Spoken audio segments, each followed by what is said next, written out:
I want to welcome everybody to this session. Welcome to the 2021 JA Virtual Conference, and thank you for joining us. A few housekeeping tips before we begin. Please keep yourself on mute unless otherwise asking a question at the end for Q&A. We will be monitoring the chat, so if you have any questions that come up, please put them in the chat, and at the end we'll go through Q&A using the chat feature. This session is also being recorded and will be available in the app after the session. This is part of a systemic JIA three-part series campaign to provide education, support, and resources to families. This series covers the physical, social, and emotional effects of having systemic JIA, each including an infographic, a video with words of wisdom from families dealing with systemic, and a feature article about a systemic JIA family. This new resource, being independently produced by the Arthritis Foundation, is made possible with support from Novartis Pharmaceutical Corporation. My name is Jennifer Tonning, and I am a JA mom, and I'll be your session host for today's session. It's my privilege to introduce our speaker, Dr. Rebecca Eli Sadoun, today, and the facilitators, Leah Bush and Carrie Cupp. I will now turn it over to them to introduce themselves and get the session started. Welcome to Leah, Carrie, and Dr. Sadoun. Thanks for having us. Yeah, thank you. Dr. Sadoun, if you want to do your introduction and get started, then you can go ahead and do that. Sure, I'd be delighted to. In fact, I'll go ahead and pull up my screen while I'm at it. And are you guys seeing it in a full screen, the full screen size slide? Perfect. My name is Rebecca Sadoun. I am a rheumatologist, both pediatric rheumatologist and adult rheumatologist at Duke.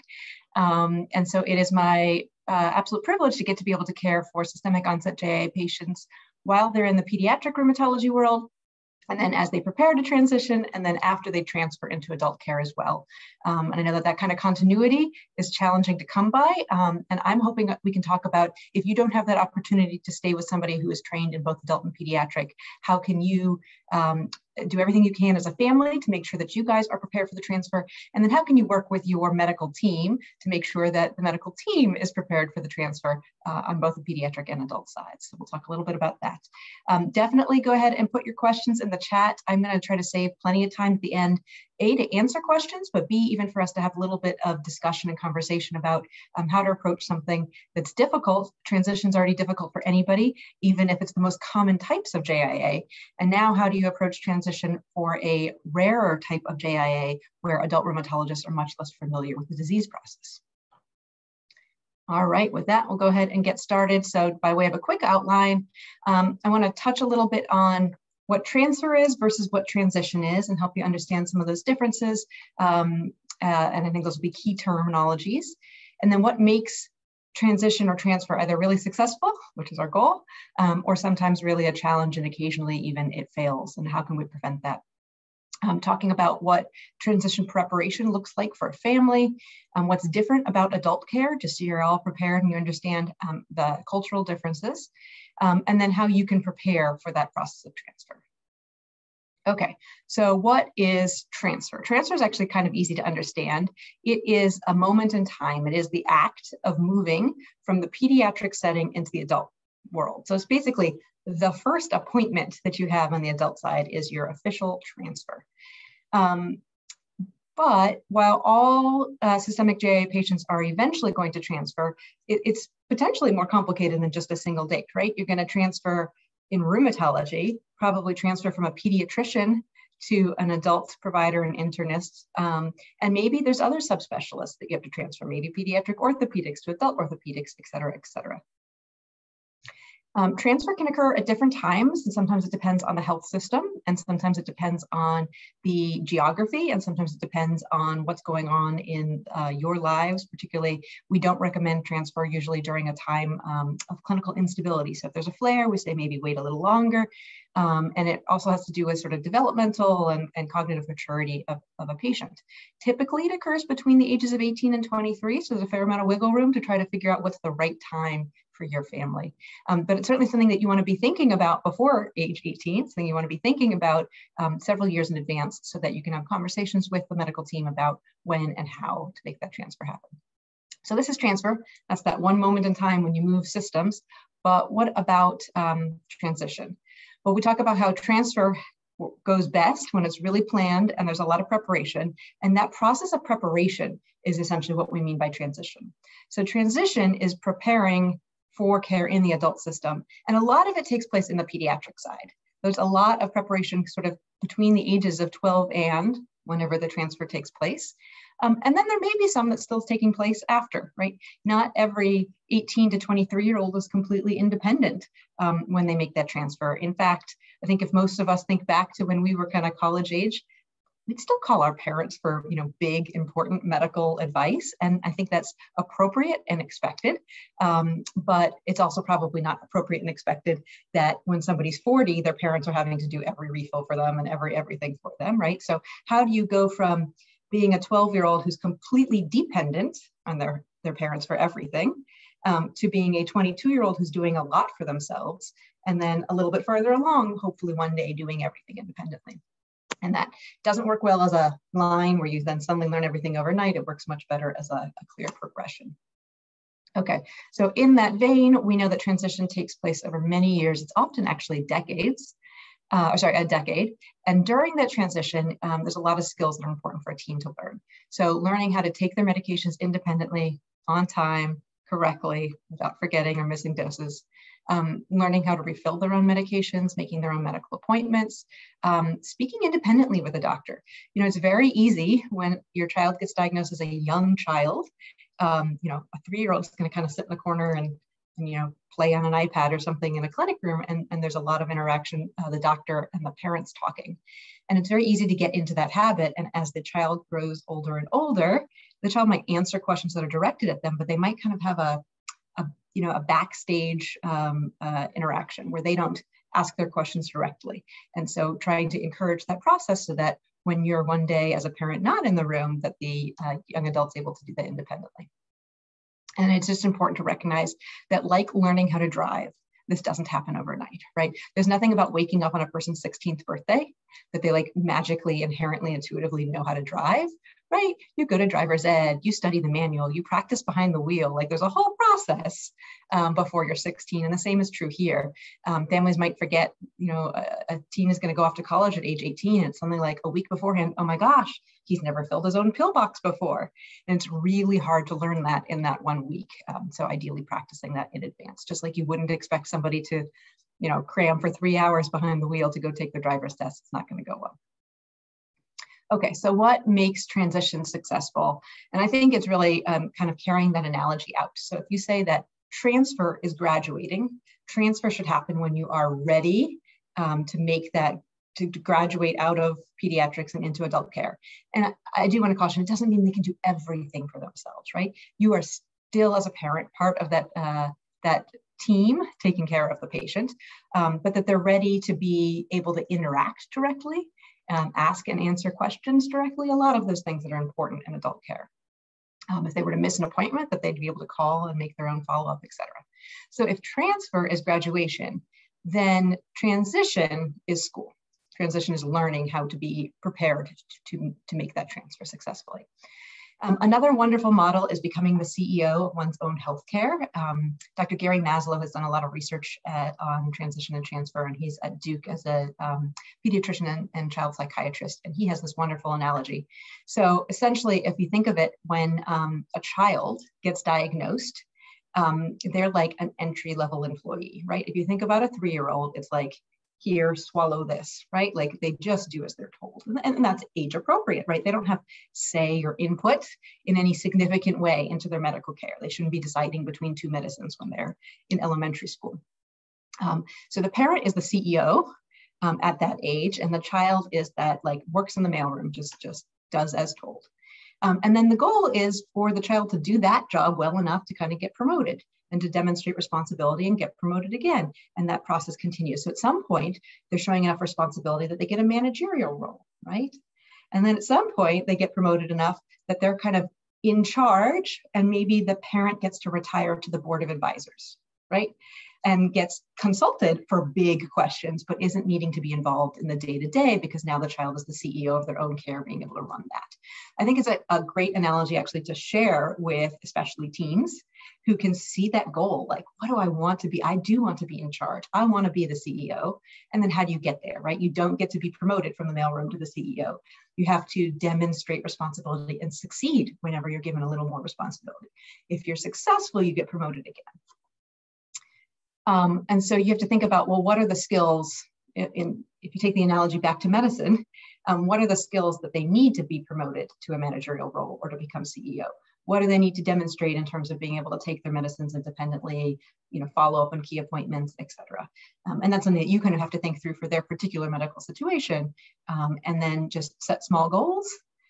Discuss their progress with the medical team, discuss it in family meetings every once in a while, check in, how's it going? Do you need more support? Are you doing great and you need less? And as they achieve things, then you set more small goals. And the idea is that there is a very delicate and coordinated passing of the baton, right? If you imagine a relay race, you're not going to chuck the baton and hope that somebody catches it from 10 yards away. You want to really pass it off gracefully. And that is the goal here too, that as they're ready to take on more, you're ready to pull back a little bit and do a little less. And that's, there's bumps in the road, I will say. There's a little give and pull and tug and push along the way. And to expect also that they'll be really responsible and doing something great for 6 months. And then maybe there's a hiccup and they kind of backslide a little bit, and that's okay. You kind of just make it clear what the expectations are. And then if they can't do that, you're going to step in. Oh, wait, you're ready to do it on your own. Okay, I'm going to step back again. And some of that is just natural, as it would be with anything like driving, right? One time they might violate the rules and they took the car out past their curfew and they had a fender bender. And now you're like, oh, you've lost the right to those keys for a month until you can show me you're responsible again. Okay, so what can families do to prepare? So I think, one of the most important steps is to think about where and with whom the adult care should take place. Discuss that transfer process with the medical team years before the transfer date. At the absolute minimum, I would suggest 2 years, especially in a disease process where there aren't a lot of adult experts. So you want to talk about, do you think that your child is stable enough that they can go to a community rheumatologist who's geographically close? Or do they need to be at an academic medical center? Or do they need to be followed with somebody who's a true expert, somebody who's med peds in the Harvard system, et cetera? And what does the medical team think makes sense? And maybe do they have 2 different providers and they play different roles, and kind of planning all of that out. Identifying any skills that still need to be developed, and you're going to be the person who's going to probably identify most of them, but actually the medical team may be able to help you and prompt you about a couple other ones to think about. And I'm going to show you some lists also that may be helpful. And then just remembering that while they're in the home with you, this is driver's ed time. This is your time to help teach them those skills to succeed on their own. And that entails the ability to do what they need to do it consistently, and then to be demonstrating maturity so that if something does go wrong, they know how to troubleshoot and handle that. I keep talking about skills, and it might be helpful to get a little bit concrete what those skills are. So there are 2 places where you can get wonderful lists of these skills. One is the organization GOT Transition, G-O-T, transition.org. And this is actually a national federally funded organization dedicated exclusively to the process of patients transitioning successfully from pediatric to adult care. And they're not focused on any one particular disease process. You can certainly find places, Arthritis Foundation and other locations, where you can get some things that are kind of specific potentially to different disease processes. But these are true across any chronic illness. So for example, the category of managing medications, does the child, the young adult, know how to refill a prescription?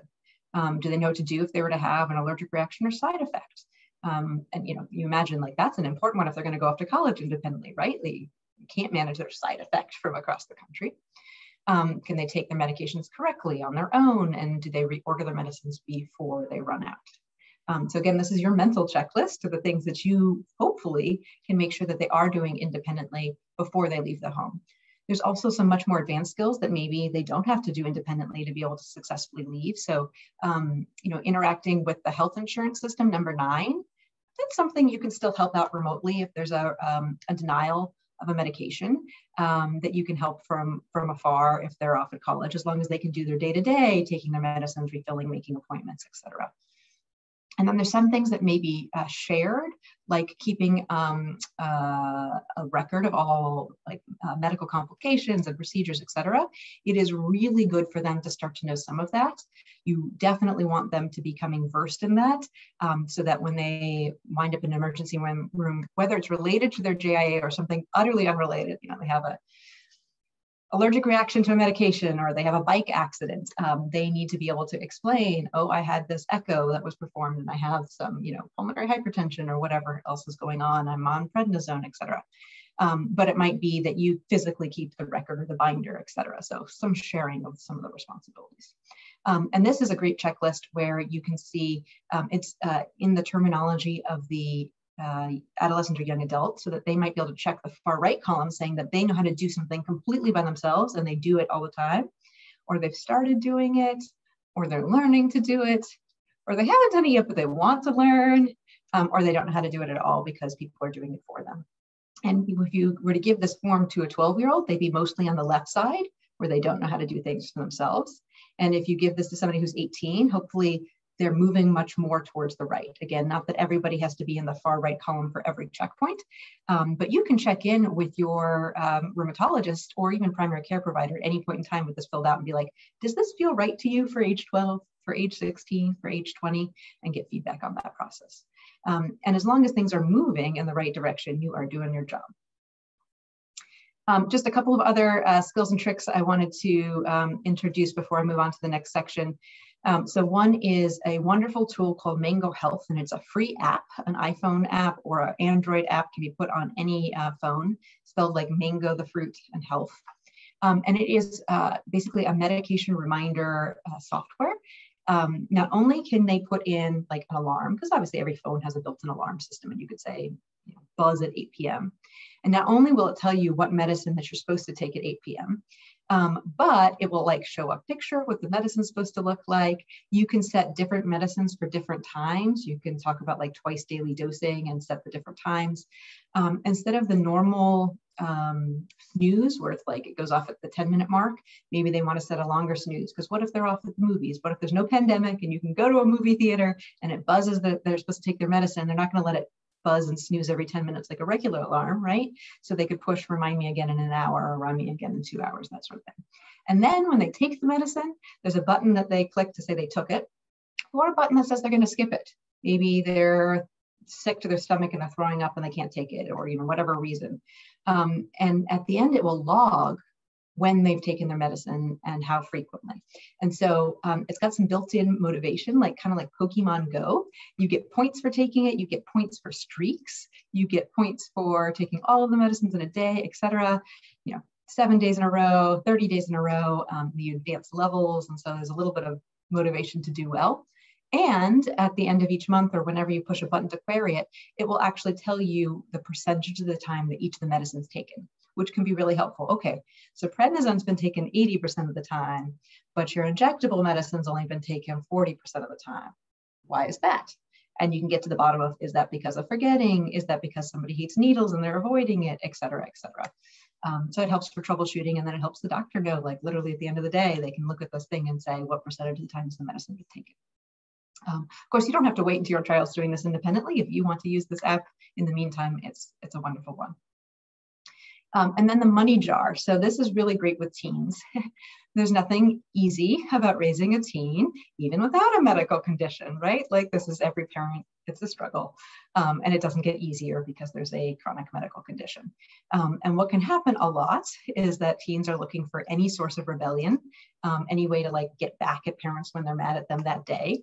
And sometimes realize that a really good way is to violate medical protocol, right? To refuse to take a medicine or to do something they're not supposed to do. That's a really good way to push their parents' buttons, and they'll key into that. And so some parents were talking about how they'd get into this scenario where they'd be like, Tommy, have you taken your medicine at 6 o'clock? You're supposed to have taken it by 6.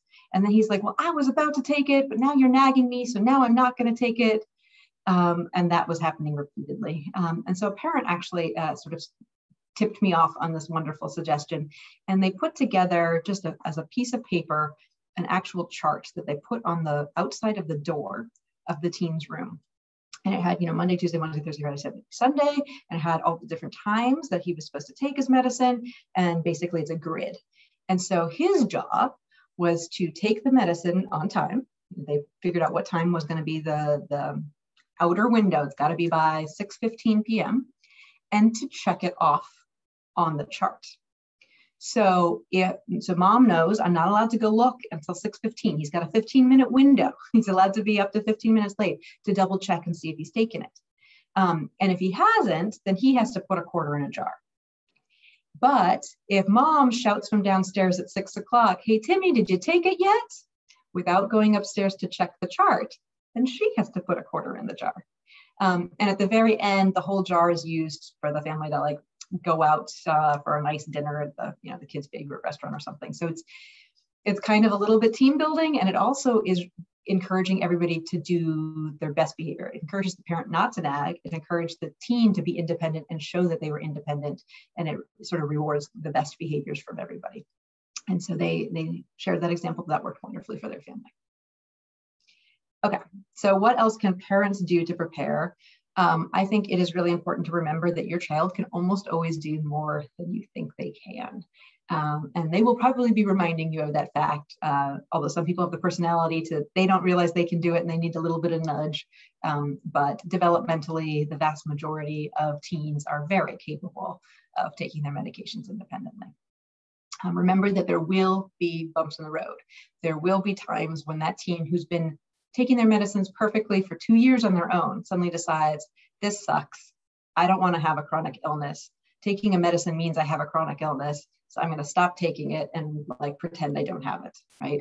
And that is developmentally normal. It's not acceptable. It's your job to still prevent that, but don't be too hard on yourself or your teen at those moments when that happens.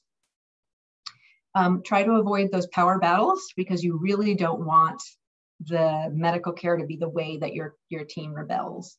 And so that example of that money jar and that medication chart is one example of a way to kind of get out of that problem. And then remember that your goal is to kind of gradually turn over the reins. And so just think of little ways that you can be doing that all along. So I also wanted to touch on what's different about adult care, specifically including some of it for systemic onset JIA. So one is just to remember, in general, there's less hand-holding on the adult side. And that means if you don't show up for an appointment, the office is not likely to call and say, hey, you missed an appointment. And I know that happens a lot on the pediatric side. We chase people a lot, like, I haven't seen from you in a while, I haven't heard from you, just checking in. And that is very unlikely to happen on the adult side, where there's a lot of patients. And the same is true for kind of sticking to some of the rules. They might feel more rigid on the adult side. So if they tell you that there's a 20-minute late policy, and if you're not in the room within 20 minutes, then you won't be seen. A lot of times on the adult side, they'll really stick to that. And that can feel like a very harsh shock if you are used to a lot more rule bending on the pediatric side. So just clarify what the rules are, and understand that if they're strictly adhered to, it's probably not even the provider, it's probably like a front desk policy. They rarely even check in with the provider. And if they send you home at minute 21, it just means got to leave a little extra time to get there next time. Then remember that the expectations once you're on the adult side in a clinic room are that the patient's going to be the focus. And the doctor is very intentionally going to try to make most eye contact with the patient, ask most of the questions to the patient. And I think most of you certainly recognize that as your child gets older and becomes a teen and a young adult, the goal is to let them take a first shot at answering. That doesn't mean that you can't chime in if there's an important detail that's missed. If they say something, they've been doing something for 8 days and you realize it's actually 9, maybe just let that one go. But if they're really off about something important, absolutely, please correct them or please add some information. The doctor always wants to know what's really going on, but they will really appreciate that you let your young adult try to answer first. And then our goal, what we always tell doctors they should do, is to ask the parent to leave the room for at least a few minutes of the visit. And we actually, the recommendations from the American Association of Pediatrics are that start happening around 12. We don't always do it by that age, but Try not to resent any provider who does do it on the grounds of like, oh, this makes the visit longer, or, oh, Timmy might forget to say something during the appointment, and realize that the doctor is really trying to do their best job to foster that important relationship with the team. And then, of course, while the doctor will pose the questions to the patient, remember that we do value the input very much so of parents. We also recommend, because it's like a legal requirement, that starting at age 18, a 18-year-old patient needs to actually sign a form, a release of information, for the medical team to be able to share any information with parents. Once they become 18, then all of their healthcare information is like privately theirs. They, of course, can share anything they want, and they can sign this waiver that says, no problem, doctor or medical team, feel free to answer my parents' questions and feel free to share any medical information. And most teens want that. They want their parent to be involved again and to be able to help maybe the teens in the middle of a class in college, and like want the parent to be able to have that conversation. If for any reason you guys have a child who does not want to sign that, of course, as a doctor, we have to respect that. But remember, it doesn't prevent you from being able to talk to the medical team. You actually, with or without this form, can always share information with the medical team. It's just that they can't share information with you until they have permission from the patient. And then I think this is super important to remember for everybody who's going to transfer from pediatric to adult care, is that the first visit on the adult side is going to feel like an awkward first visit. It's going to feel like a first date. You don't know the provider doesn't know you or your teen, you're just barely getting to know each other, and it will not feel at all like the intimate, familiar, very comfortable relationship you had with your pediatric provider who you may have known for 2 or 12 or longer years, right?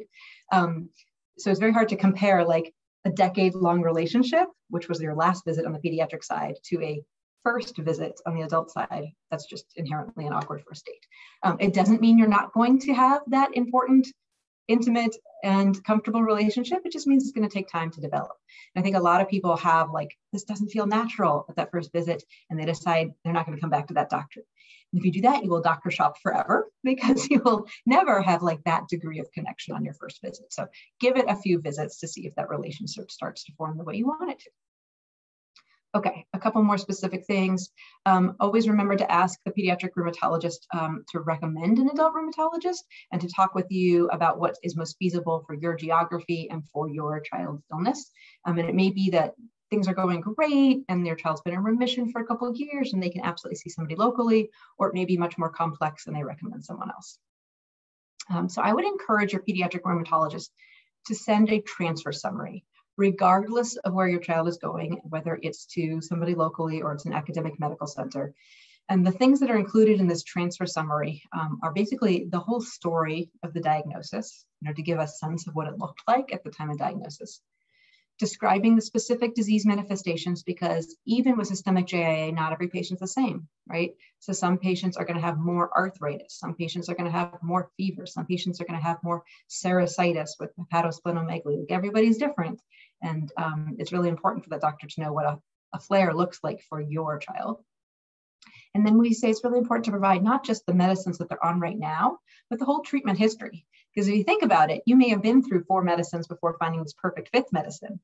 And if the only thing that the adult provider learns is, hey, you're on this 5th medicine, if there's a bump in the road and a flare, they're like, well, let's pick this other medicine. And they suggest medicine number 1 that didn't work in the first place, or medicine number 2 that worked but had terrible side effects. And so it saves you from kind of having to repeat what's gone on in the past if they can know the whole story, what happened and why and at what doses, et cetera.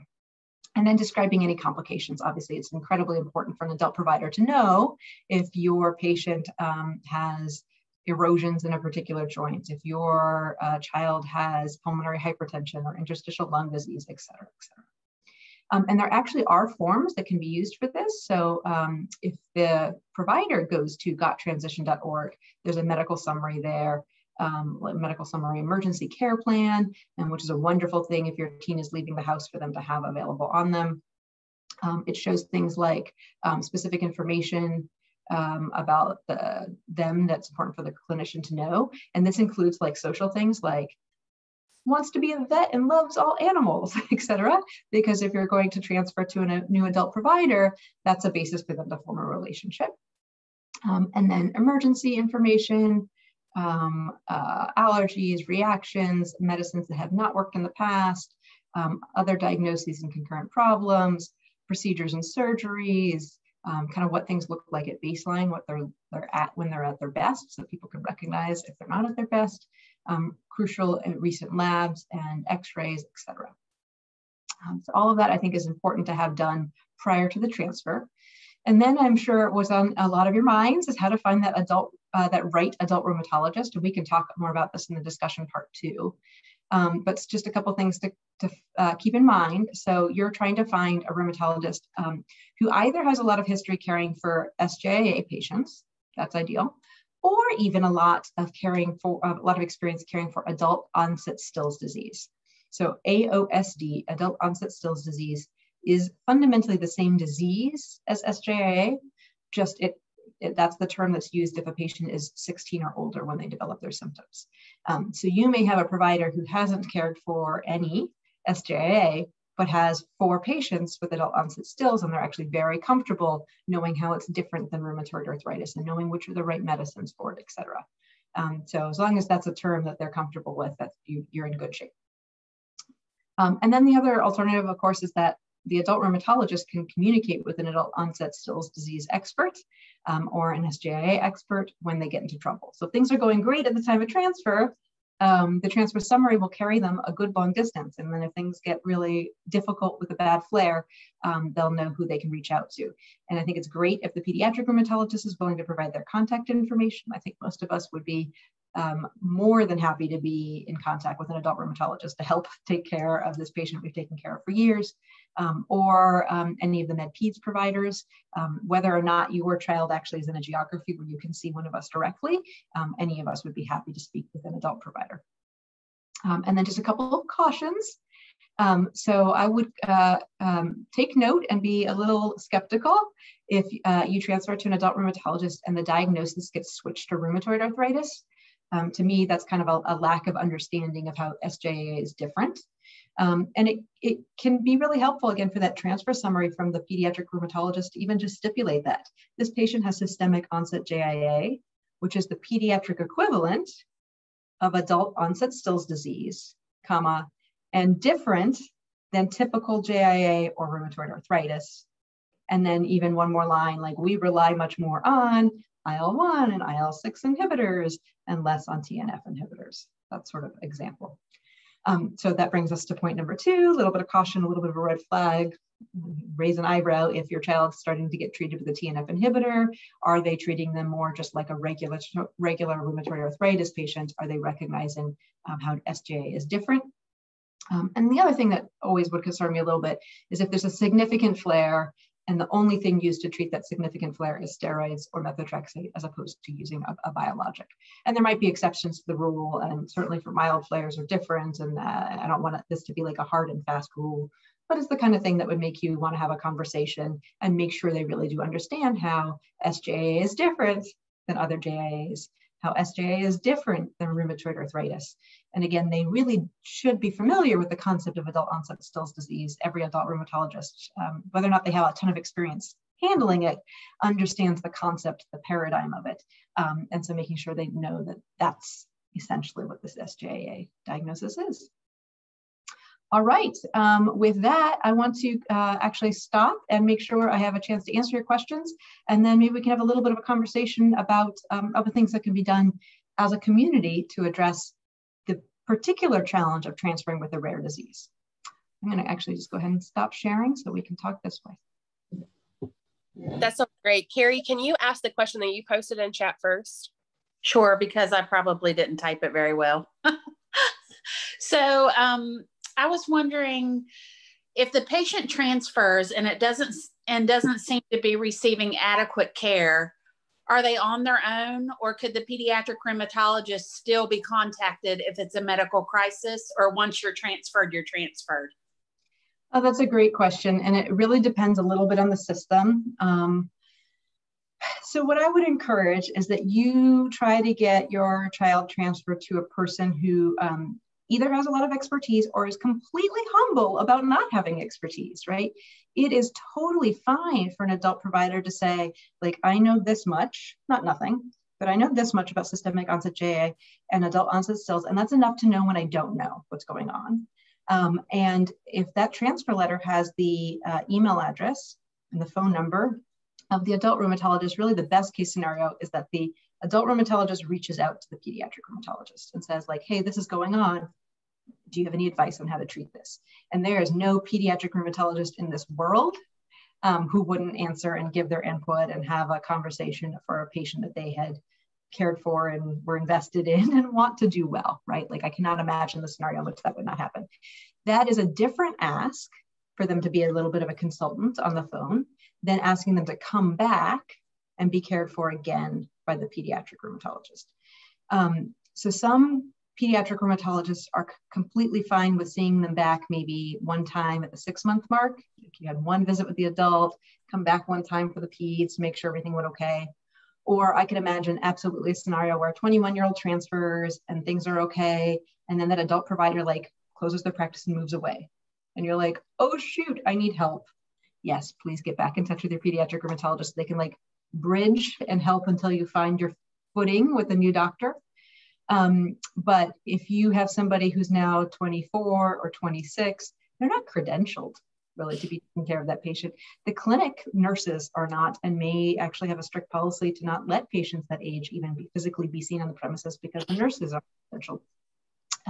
So just to bear in mind that it's kind of a different ask and there's a spectrum. By all means, always get in touch with the pediatric rheumatologist if you're in that situation, because even if they aren't comfortable, resuming care, they might say, let me make some phone calls. Let me find somebody else. If that provider is not working for you, let me find another person and send medical records again over there. If the adult provider you found wasn't willing to do that, et cetera. So I think that they'd help you in a pinch some way, but it may not mean taking you back again.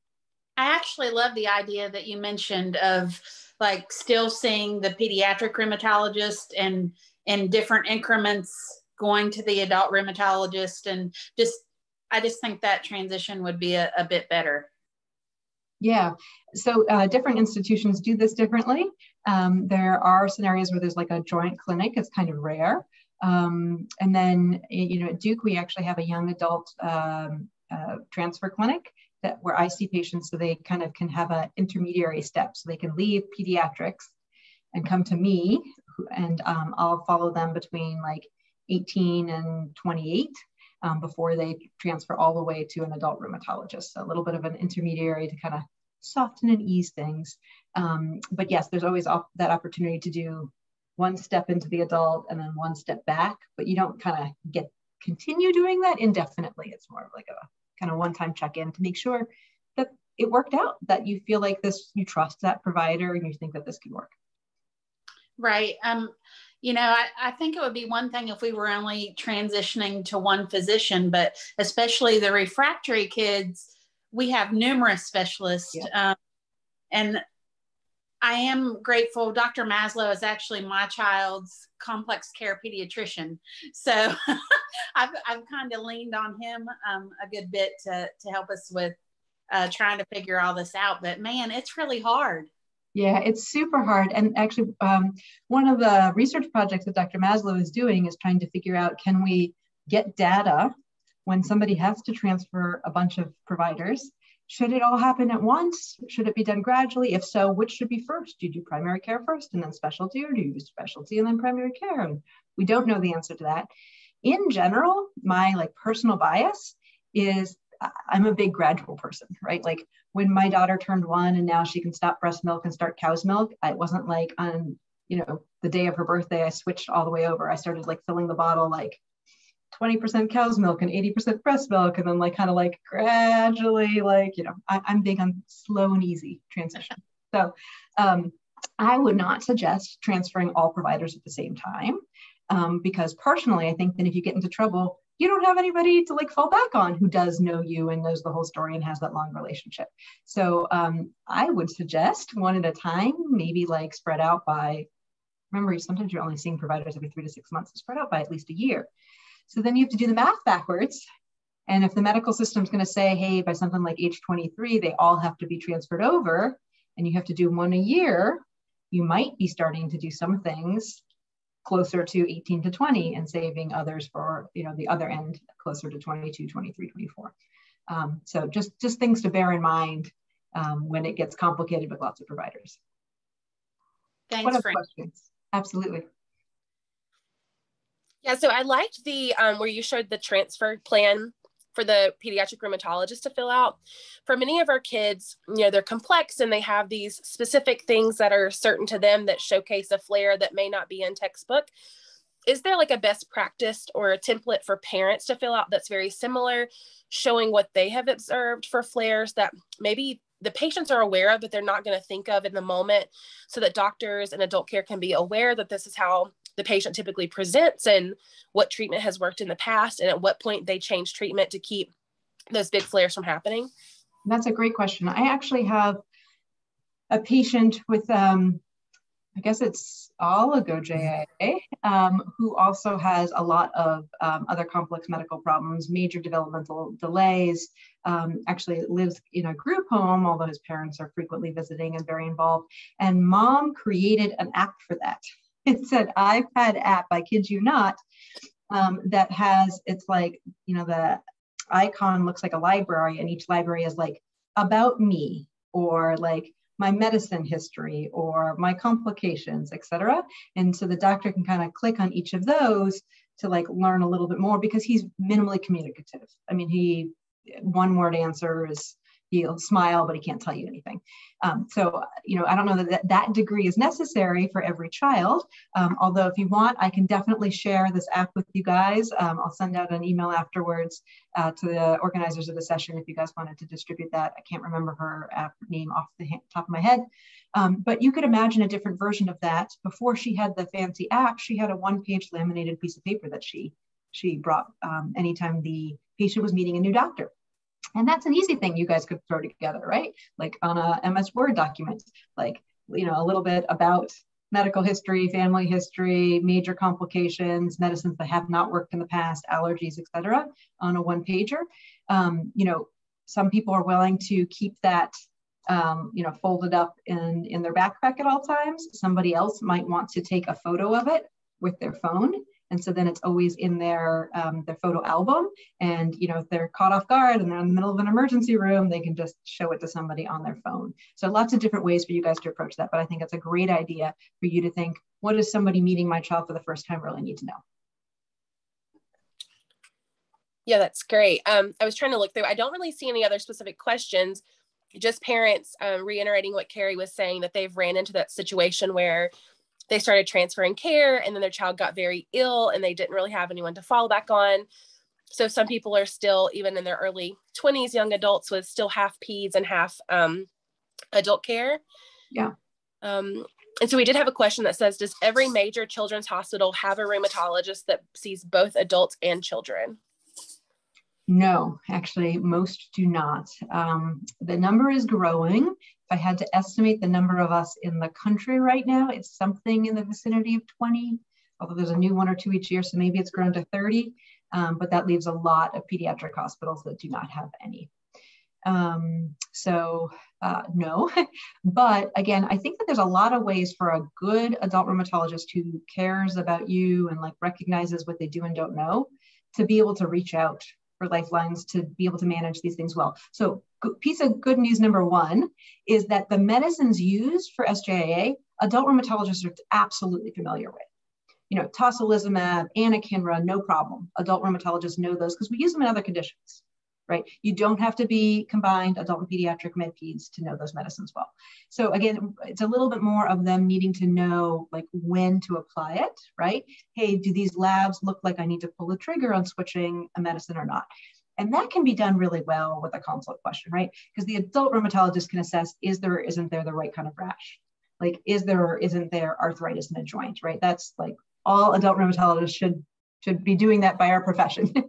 And so if there's somebody they can reach out to, either the pediatric rheumatologist who knew the patient well, or, there's a couple of great names, at the NIH, Michael Umbrello is a adult and pediatric rheumatologist, and SJIA and adult onset stills are kind of his shtick, right? Anybody could reach out to him by email and say, like, I'm in this clinical situation, what should I do?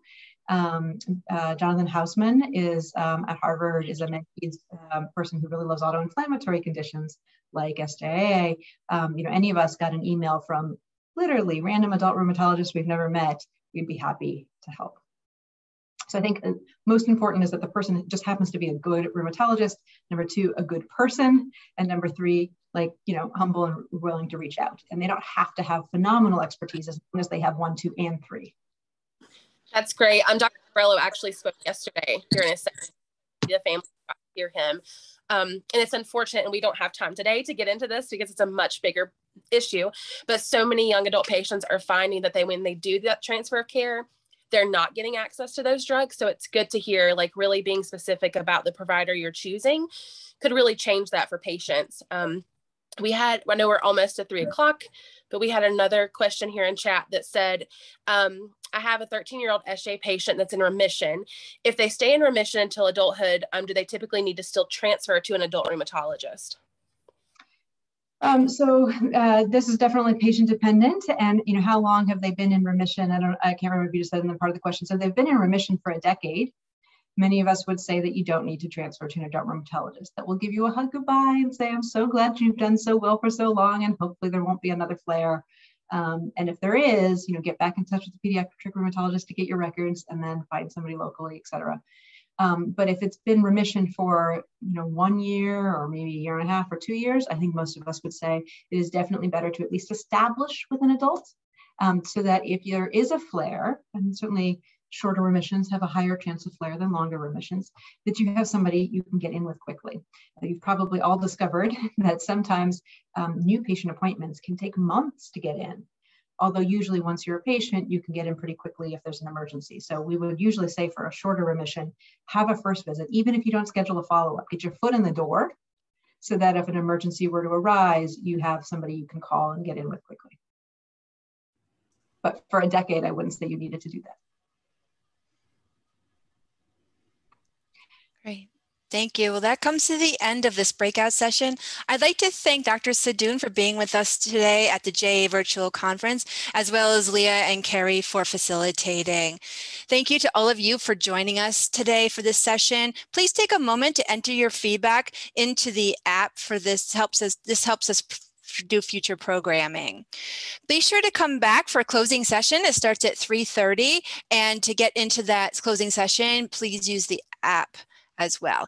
And check out the conference app for the Arthritis Foundation resources. And we encourage you to take part in the JA Insights today. You can also access that link in the app. Again, thank you very much for attending, and we'll see you in closing session.